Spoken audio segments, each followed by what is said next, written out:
관사 거실에서 청소를 마친 저를 혜란이 불렀습니다. 그녀의 친구들이 소파에 앉아 차를 마시고 있었습니다. 윤중이, 이리 와봐. 저는 다가갔습니다. 혜란이 저를 위아래로 훑어보며 친구들에게 말했습니다. 이 애가 제일 쓸만해요. 말도 없고 시키는 대로 잘하거든요. 친구들이 저를 보며 웃었습니다. 혜란이 계속 말했습니다. 배경 없는 애들이 그나마 일은 잘해요. 출세할 데도 없으니까 이런 일이나 열심히 하죠. 한 친구가 물었습니다. 집안은 어때요? 혜란이 손을 흔들었습니다. 그냥 평범한 집 애예요. 그러니까 이렇게 부릴 수 있는 거죠. 저는 고개를 숙인 채 서 있었습니다. 주먹을 꽉 쥐었습니다. 손톱이 손바닥에 박혔습니다. 하지만 표정은 바꾸지 않았습니다. 혜란이 제게 말했습니다. 설거지 다 했어? 그럼 쓰레기 버리고 와. 네.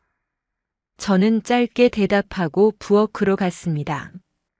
그들의 웃음소리가 뒤에서 들렸습니다.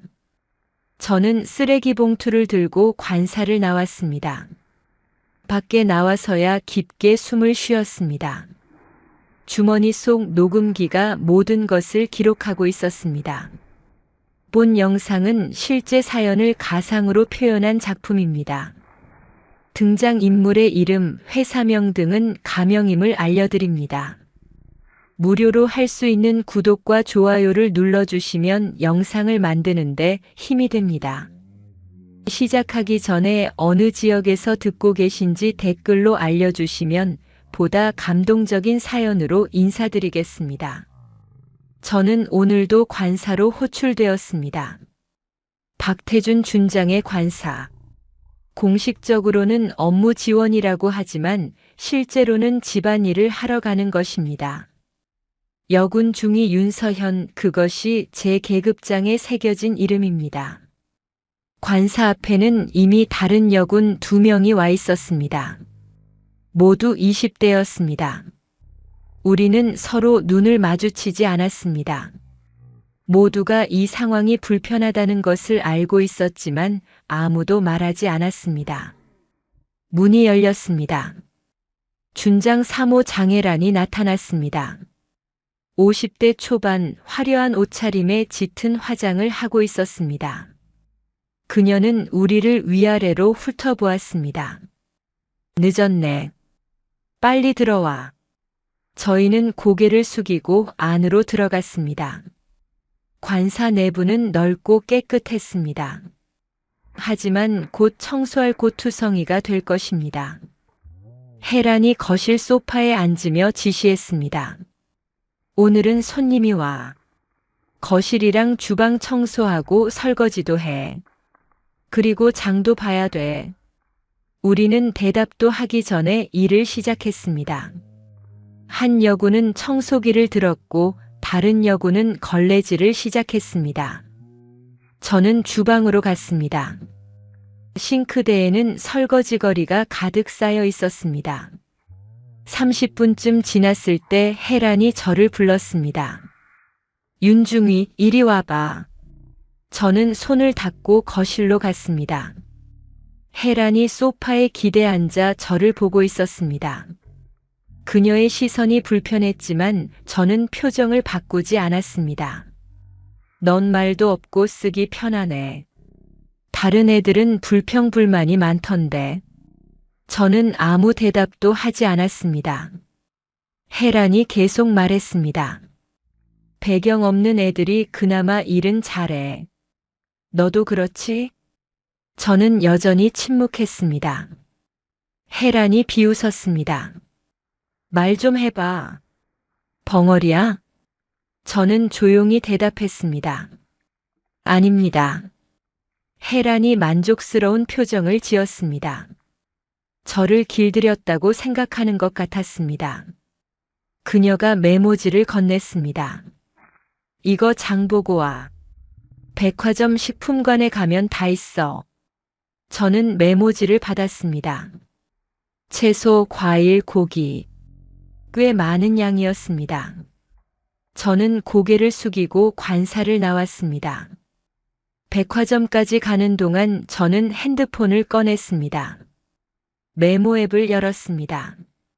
거기에는 지난 3개월간의 기록이 빼곡히 적혀 있었습니다. 호출된 날짜, 시간, 지시받은 일, 혜란이 한 말. 모든 것이 상세하게 기록되어 있었습니다. 저는 오늘의 일도 추가했습니다. 5월 15일 14시. 관사 청소 및 장보기 지시. 배경 없는 애, 벙어리 등 모욕적 발언. 저장했습니다. 장을 보고 관사로 돌아왔습니다. 무거운 장바구니를 들고 계단을 올랐습니다. 땀이 흘렀지만 저는 표정을 바꾸지 않았습니다. 문을 열고 들어가자 혜란이 손님들과 이야기하고 있었습니다. 요즘 여군들은 정말 편해요. 이렇게 집안일도 시킬 수 있고. 손님들이 웃었습니다. 저는 주방으로 가서 장본 것을 정리했습니다. 혜란의 목소리가 계속 들렸습니다. 특히 저 애는 말도 안 하고 시키는 대로만 해요. 완전 로봇 같아요. 또 웃음소리가 들렸습니다. 저는 냉장고에 식재료를 넣으며 생각했습니다. 조금만 더 참으면 됩니다. 증거는 거의 다 모았습니다. 저녁 7시가 되어서야 저희는 관사를 나올 수 있었습니다. 5시간 동안 쉬지 않고 일했습니다. 다른 여군들은 지쳐 보였습니다. 한 여군이 조용히 말했습니다. 언제까지 일해야 하죠? 저는 대답하지 않았습니다. 대답할 수 없었습니다. 아직은 때가 아니었습니다. 우리는 각자 숙소로 돌아갔습니다. 제 방에 도착해 문을 잠갔습니다. 책상 서랍을 열었습니다. 안에는 녹음기가 있었습니다. 오늘 관사에서 녹음한 것입니다. 재생 버튼을 눌렀습니다. 혜란의 목소리가 또렷하게 들렸습니다. 배경 없는 애들이 그나마 일은 잘해. 저는 파일을 저장했습니다. 그리고 노트북을 열었습니다. 암호화된 폴더가 있었습니다. 클릭했습니다. 안에는 수십 개의 파일이 있었습니다. 사진, 녹음, 영상, 문서. 모두 혜란의 갑질을 증명하는 증거들이었습니다. 저는 새 파일을 추가했습니다. 폴더 이름은 관사 갑질 증거 자료였습니다. 저는 이 파일들을 매주 한 사람에게 전송하고 있었습니다. 군 감찰부의 담당자였습니다. 이메일을 작성했습니다. 이번 주 보고서입니다. 상황은 계속되고 있습니다. 추가 증거 첨부합니다. 전송 버튼을 눌렀습니다. 저는 창밖을 보았습니다. 어둠이 내려앉고 있었습니다. 3개월 동안 저는 이 일을 해왔습니다. 모욕을 참고 부당한 대우를 견디고 증거를 모았습니다. 아무도 저의 진짜 목적을 몰랐습니다. 혜란은 저를 배경 없는 애라고 불렀습니다. 하지만 그녀는 몰랐습니다. 저의 진짜 배경이 무엇인지, 그리고 이 모든 것이 어떻게 끝날지. 저는 조용히 미소 지었습니다. 곧 모든 것이 드러날 것입니다. 한 달이 더 지났습니다. 저는 이제 거의 매일 관사에 불려갔습니다. 혜란이 가장 선호하는 여군이 되었기 때문입니다. 말 안 하고 시키는 대로 하는 애. 그것이 그녀가 저를 부르는 이유였습니다. 오늘도 관사에서 청소를 마치고 숙소로 돌아왔습니다. 9시가 넘은 시간이었습니다. 저는 샤워를 하고 책상에 앉았습니다. 노트북을 켰습니다. 오늘 있었던 일을 정리해야 했습니다. 먼저 녹음 파일을 확인했습니다. 오늘 혜란은 더 심했습니다. 너희 같은 애들은 이런 일이나 해야 출세해. 그런 말을 공개적으로 했습니다. 다른 여군들 앞에서 저는 모든 것을 녹음했습니다. 저는 스프레드 시트를 열었습니다. 거기에는 4개월치 데이터가 정리되어 있었습니다. 날짜별로, 갑질 유형별로, 심각도별로 체계적으로 분류되어 있었습니다.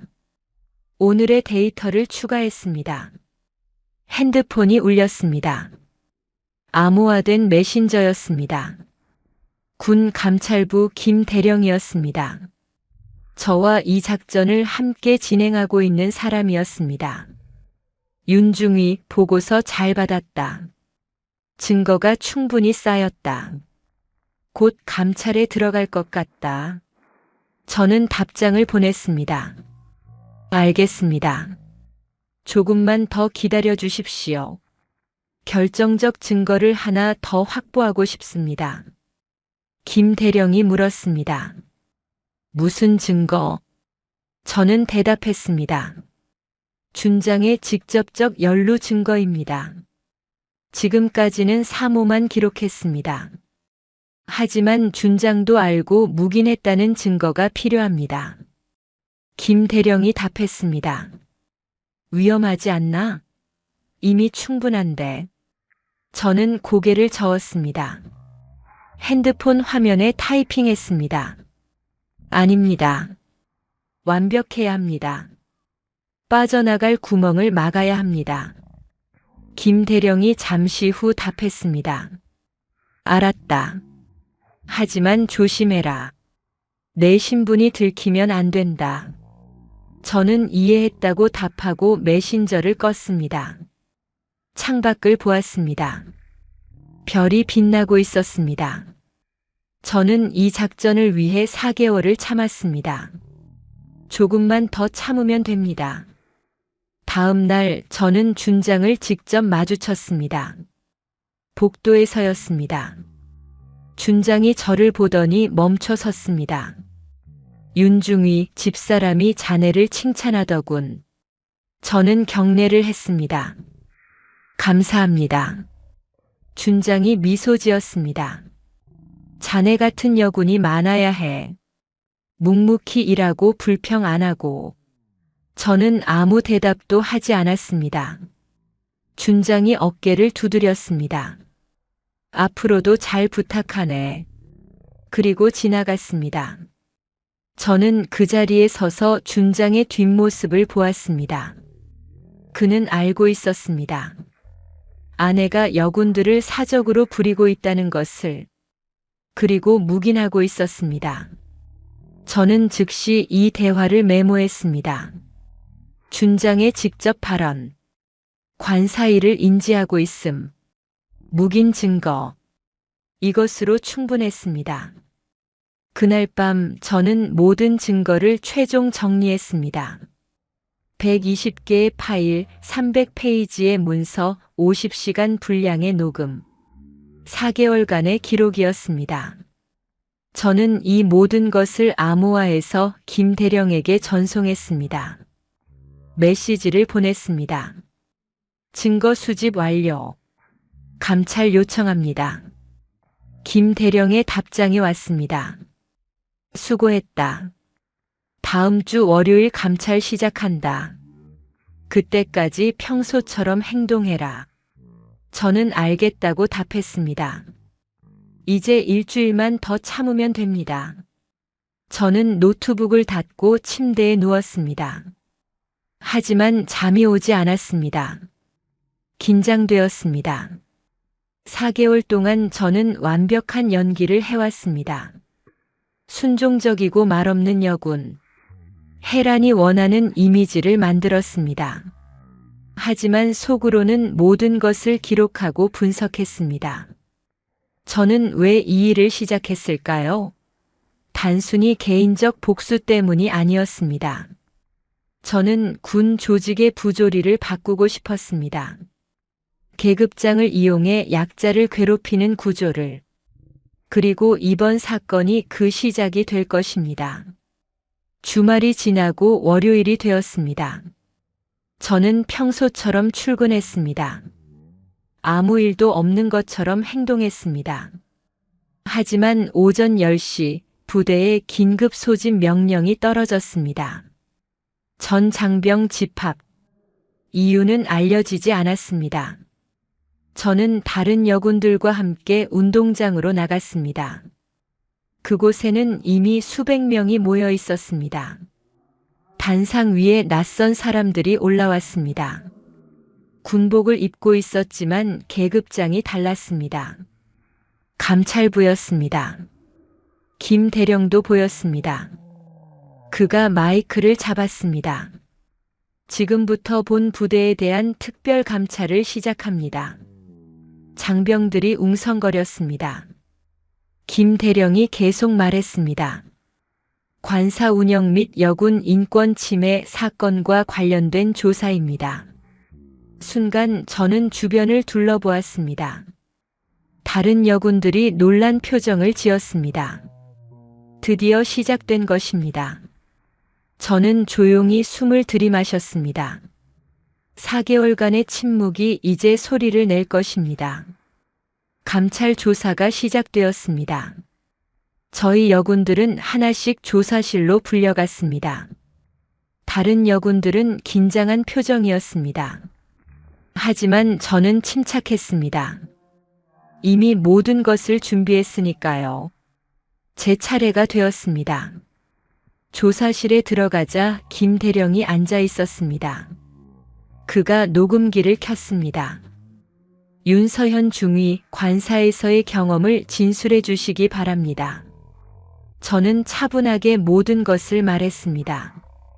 4개월간 있었던 일들, 청소, 설거지, 장보기, 모욕적인 발언들, 준장의 묵인, 모든 것을 상세히 진술했습니다. 김 대령이 물었습니다. 증거가 있습니까? 저는 USB를 꺼내 건넸습니다. 모든 증거가 여기 있습니다. 김 대령이 USB를 받아 컴퓨터에 꽂았습니다. 파일들이 화면에 나타났습니다. 그의 눈이 커졌습니다. 저는 설명했습니다. 녹음 파일 50개, 사진 200장, 영상 20개, 문서 기록 300페이지입니다. 날짜별, 유형별로 분류되어 있습니다. 김 대령이 파일들을 확인했습니다. 잠시 후 고개를 끄덕였습니다. 잘했다. 이 정도면 충분하다. 조사가 끝나고 저는 밖으로 나왔습니다.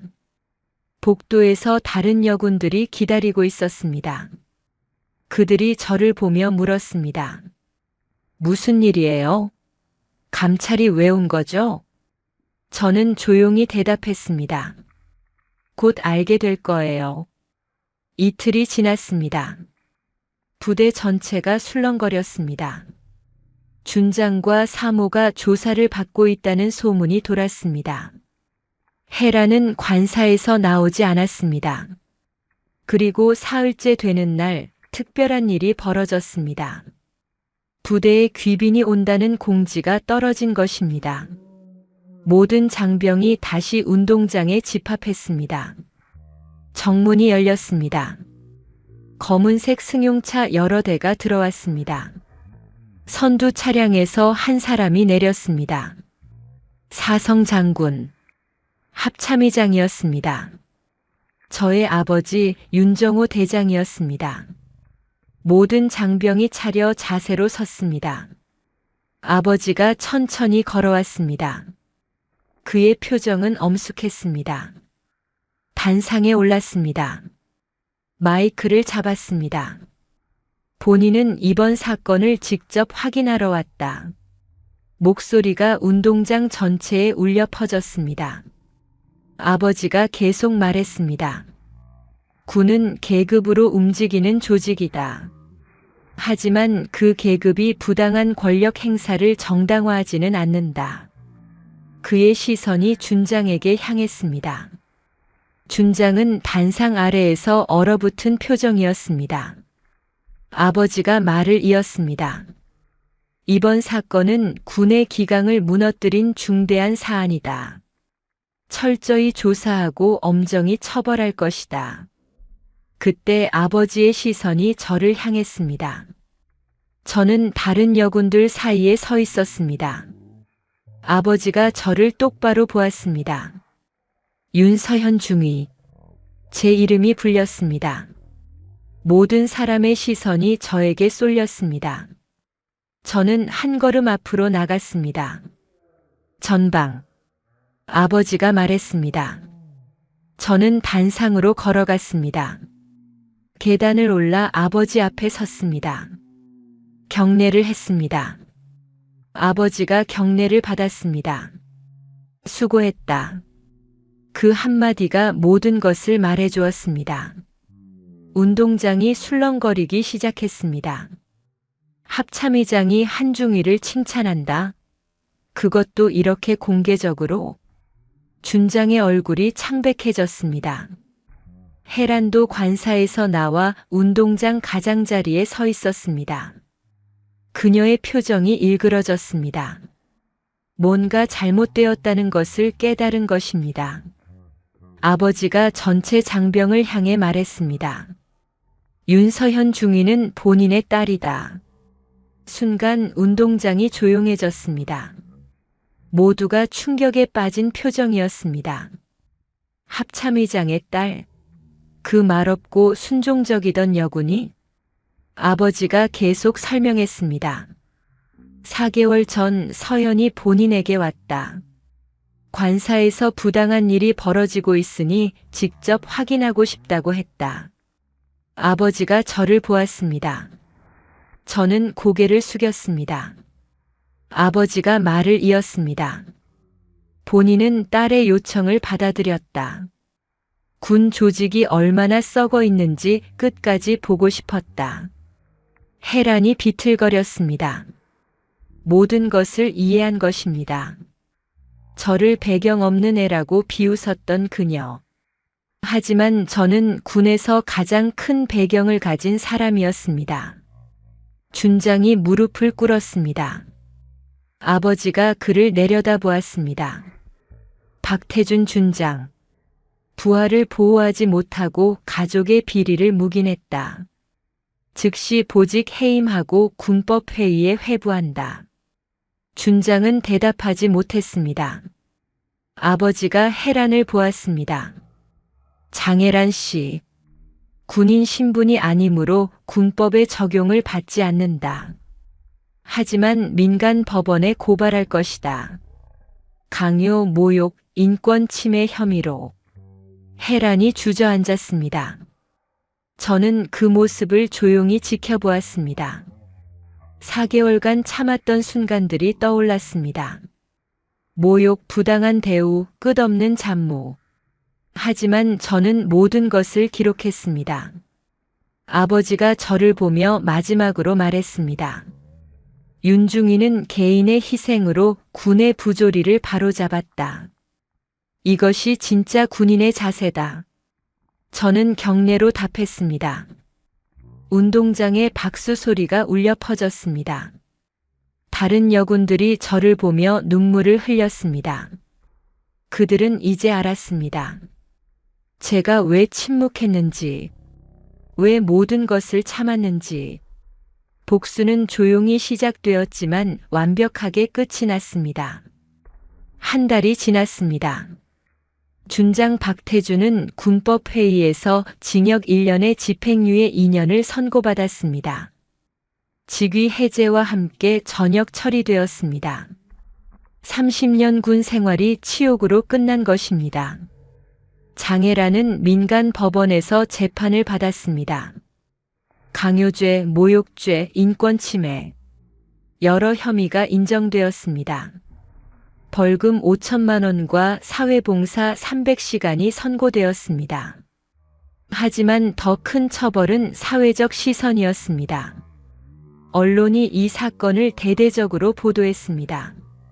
준장 3호 여군들을 가정부처럼 부려 관사 갑질, 군 인권 침해의 민낯, 기사 제목들이 쏟아졌습니다.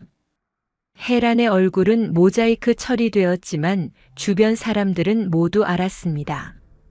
저는 원래 부대로 복귀했습니다. 특별한 대우는 없었습니다.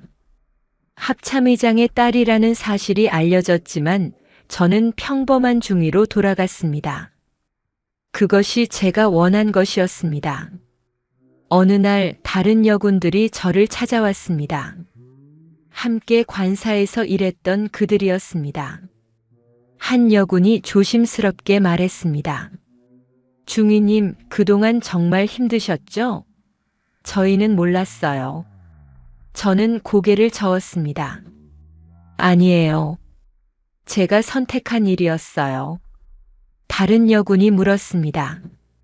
왜 그렇게까지 하셨어요? 신분을 밝히면 바로 끝났을 텐데. 저는 잠시 생각했습니다. 그리고 대답했습니다. 신분으로 막으면 근본적인 해결이 안 돼요. 증거로 무너뜨려야 다시는 반복되지 않죠. 여군들이 고개를 끄덕였습니다. 그들도 이해한 것 같았습니다. 한 여군이 말했습니다. 덕분에 이제는 관사 갑질이 공식 징계 사유가 됐어요. 군 전체에 공문이 내려갔대요. 저는 그 소식을 듣고 미소 지었습니다. 그것이 제가 원했던 변화였습니다. 개인의 복수가 아니라 시스템의 변화. 며칠 후 아버지가 저를 불렀습니다. 합참의장 집무실에 갔습니다. 아버지는 창밖을 보고 서 있었습니다. 제가 들어가자 돌아보았습니다. 앉아라. 저는 소파에 앉았습니다. 아버지도 맞은편에 앉았습니다. 잠시 침묵이 흘렀습니다. 아버지가 입을 열었습니다. 힘들었지? 저는 솔직하게 대답했습니다. 네, 아버지. 하지만 견딜만 했어요. 아버지가 고개를 끄덕였습니다. 내가 처음 이 계획을 말했을 때 솔직히 반대했다. 내 딸이 그런 모욕을 당하는 걸 보고만 있어야 하니까. 저는 아버지를 보았습니다. 그의 눈에는 미안함이 있었습니다. 하지만 내 말이 맞았어. 권력으로 막으면 임시 방편이야. 증거로 무너뜨려야 진짜 변화가 온다. 아버지가 서류 하나를 꺼냈습니다. 저에게 건넸습니다. 저는 펼쳐보았습니다. 군 인권보호 규정 개정안이었습니다. 이번 사건을 계기로 만들었다. 관사 운영 규정, 여군 인권보호 갑질 신고 시스템. 모두 새로 만들어졌어. 저는 서류를 천천히 읽었습니다. 상세하고 구체적이었습니다. 저와 같은 일이 다시는 일어나지 않도록 설계되어 있었습니다. 잘하셨어요, 아버지. 아버지가 미소 지었습니다. 내가 잘한 거지. 나는 그저 뒤에서 지켜본 것뿐이야. 저는 고개를 저었습니다. 아버지의 지원이 없었다면 불가능했을 것입니다. 아버지가 마지막으로 물었습니다. 후회는 없니? 저는 잠시 생각했습니다. 4개월간의 모욕, 부당한 대우, 끝없는 참음. 그리고 마지막 순간의 완벽한 복수. 저는 대답했습니다. 없어요. 이게 제가 할 수 있는 최선이었어요. 아버지가 일어나 제 어깨에 손을 올렸습니다. 자랑스럽다, 서연아. 그 한마디가 모든 것을 보상해 주었습니다. 다음 날 저는 부대 교육장에 갔습니다. 신임 여군들을 위한 인권 교육이 있었습니다. 제가 강사로 초빙되었습니다. 강의실에는 50명의 여군이 앉아 있었습니다. 저는 단상에 올라 그들을 보았습니다. 젊고 희망찬 얼굴들이었습니다. 저는 마이크를 잡았습니다. 여러분, 저는 윤서현 중위입니다. 오늘은 제 경험을 나누려고 합니다. 저는 지난 4개월의 이야기를 했습니다. 관사 갑질, 증거 수집, 그리고 정의의 실현. 신임 여군들은 숨죽여 들었습니다. 여러분이 기억해야 할 것은 이겁니다. 부당한 일을 당하면 참지만 말고 기록하세요. 그리고 신고하세요. 이제는 시스템이 여러분을 보호할 겁니다. 강의가 끝나고 한 여군이 손을 들었습니다. 중위님, 무섭지 않으셨어요? 저는 솔직하게 대답했습니다. 무서웠어요. 하지만 더 무서운 건 아무것도 안 하는 거였어요. 여군들이 고개를 끄덕였습니다. 저는 그들에게 마지막으로 말했습니다. 여러분은 군인입니다. 약자가 아니에요. 당당하게 권리를 주장하세요. 교육이 끝나고 저는 교육장을 나왔습니다. 햇빛이 따뜻했습니다. 저는 하늘을 올려다보았습니다. 구름 한 점 없이 맑았습니다. 4개월간의 싸움은 끝났습니다. 조용했지만 완벽한 승리였습니다. 준장과 사모는 몰락했고 시스템은 바뀌었습니다. 그리고 저는 다시 평범한 군인으로 돌아왔습니다. 복수는 처절하지 않았습니다. 소리치거나 화내지 않았습니다. 다만 증거를 모으고 진실을 밝혔을 뿐입니다. 그것이 가장 강력한 복수였습니다. 저는 부대로 걸어갔습니다. 오늘도 할 일이 많았습니다. 하지만 이제는 모든 여군이 조금 더 안전한 환경에서 일할 것입니다. 그것만으로도 충분했습니다. 관사의 그림자는 사라졌고 새로운 기준이 생겼습니다. 다시는 같은 일이 반복되지 않을 것입니다. 저의 침묵은 끝났고 정의는 실현되었습니다. 이야기가 감동적이었다면 구독과 좋아요 눌러주시고 주인공에게 응원의 댓글도 부탁드립니다.